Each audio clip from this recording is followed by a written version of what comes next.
Aaron, a young and charismatic man in his early 20s, was just an ordinary barista struggling to make ends meet.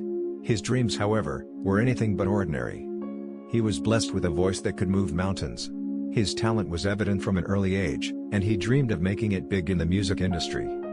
One peaceful evening, while performing at a local music festival, his extraordinary voice and talent were discovered by Ivy, a talent scout. This chance meeting with Ivy would change his life forever.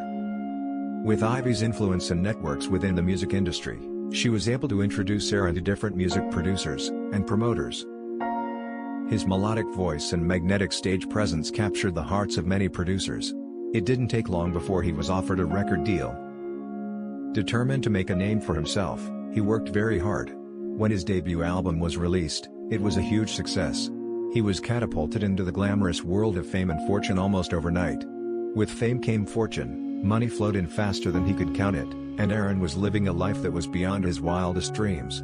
He moved into a lavish penthouse, purchased designer clothes and cars, and partied at the most exclusive clubs with A-list celebrities. However, his meteoric rise to stardom also came with a dark side. Aaron found himself surrounded by opportunistic hangers-on, and yes-men, who encouraged him to indulge in the trappings of celebrity life. He was told that he deserved it all, that he was invincible. With his newfound wealth, he became an extravagant spender, buying luxury merchandise, bizarre and unnecessary items without a second thought. He also showered his entourage with gifts, hoping to buy their loyalty. The relentless demands of the music industry took a toll on Aaron. He turned to drugs and women as a way to cope with the immense pressure and the emptiness that fame brought. As his spending continued unabated, Aaron's financial advisor warned him of the dire consequences that loomed on the horizon. But he paid no attention, dismissing the warnings as jealousy or negativity. As years went by, his once thriving career began to spiral into chaos as he missed concerts and recording sessions, alienating his fans and industry connections.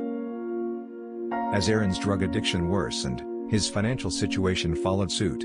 The money that had poured in was now pouring out to sustain his habit.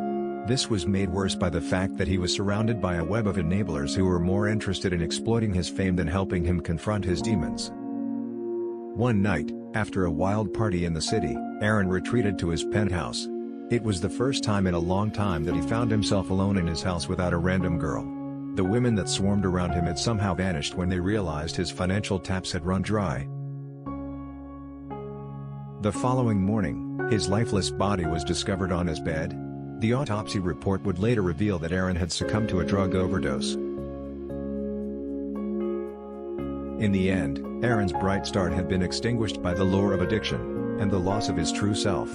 In his years of fame and fortune, he had been surrounded by many friends, but in the final moments of his life, he was all alone, and empty.